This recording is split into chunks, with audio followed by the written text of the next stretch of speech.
வணக்கம். நம்ம இப்போ கேழ்வரகு கூழ் ராகி மால்ட் எப்படி செய்யுதுன்னு பார்க்கலாம் வாங்க. கேழ்வரகு கூழுக்கு நம்ம ஃபஸ்ட்டு பச்சரிசி நல்லா ஊற வச்சிடணும். ஊற வச்சுட்டு இதை பாருங்கள், இந்த மாதிரி வெந்துடணும். இதை பாருங்கள், இந்த மாதிரி நல்லா வெந்துடணும். நல்லா குழ குழ குழ குழ குழன்னு வெந்துடணும். இதை பாருங்கள், பச்சரிசி ரொம்ப வடிக்கக்கூடாது, நெட்டாக இருக்கக்கூடாது. நல்லா வெந்துடணும். கொஞ்சமாக போட்டு பச்சரிசி வேக வச்சுங்க. இப்போ ஒரு 1/4 கிலோ கேழ்வரகு மாவுன்னா ஒரு சின்ன டம்ளரில் பச்சரிசி. உங்களுக்கு பச்சரிசி வேணான்னா கூட விட்டுறலாம். அதுக்கப்புறம் இதை பாருங்கள், இந்த மாவு எப்படி நுர இருக்கு. கேழ்வரகு மாவு நேற்று சாயந்தரம், நேற்று இதே டைமுக்கு நான் கரைச்சி வச்சுருவேன். கரைச்சி மூடி போட்டு வச்சுருவேன்.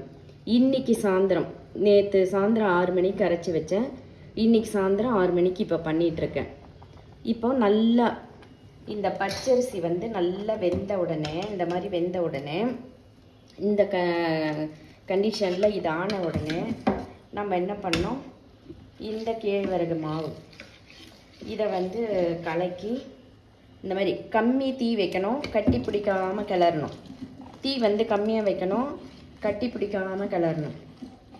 நீங்கள் தீ அதிகமாக வச்சுட்டு கலக்காமல் பண்ணக்கூடாது. இந்த மாதிரி கலக்கிட்டே ஊற்றணும். அதை கலக்காமல் செய்யக்கூடாது, கலக்கிட்டே ஊற்றணும். இந்த பாருங்க, கம்மி தீ வச்சுட்டு அந்த அரிசி ஊற்றுறேன் நான் கடைசியாக. நல்லா கலக்கணும். இந்த மாதிரி கலக்கிட்டே இருக்கும்போது அந்த கட்டி பிடிக்காது, மாவு கட்டியும் பிடிக்காது, கேழ்வரகும் அந்த அரிசியும் கட்டி பிடிக்காது. நெக்ஸ்ட்டு உருண்டை உருண்டையாக ஆகிடும். நீங்கள் கலக்கலைன்னு வச்சுங்க, மாவு கூழ் உருண்டை உருண்டையாக ஆகிடும். இப்போ கேழ்வரகு மாவு ஊற்றுனீங்கள, அந்த மாவு கட்டி கட்டி ஆகிடும்.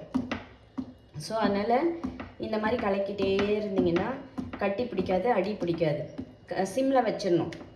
நீங்கள் அரிசி வெந்த உடனே மாவு ஊற்றி கலக்கிறீங்க இல்லையா, அப்போது சிம்மில் வச்சிடணும். ஸோ இப்போ இந்த மாதிரி கலக்கி, இது பாருங்கள், உங்களுக்கு கலர் எப்படி மாறுது பாருங்கள். இதை பாருங்கள், டோட்டலாக கலரே மாறுது பாருங்கள். இப்போ இது என்ன பண்ணணும், ஒரு 5 மினிட்ஸ் நல்லா கலக்கின பிறகு 5 மினிட்ஸ் இப்படி வச்சு சிம்லேயே மூடிடணும். அடுப்பில் செஞ்சாங்கன்னா என்ன பண்ணுவாங்கன்னா, அடுப்புலேயே அப்படியே வச்சு விட்டுருவாங்க. இது பாருங்கள், இந்த மாதிரி நல்லா கலக்கி இதை சிம்லேயே மூடி வச்சிடணும்.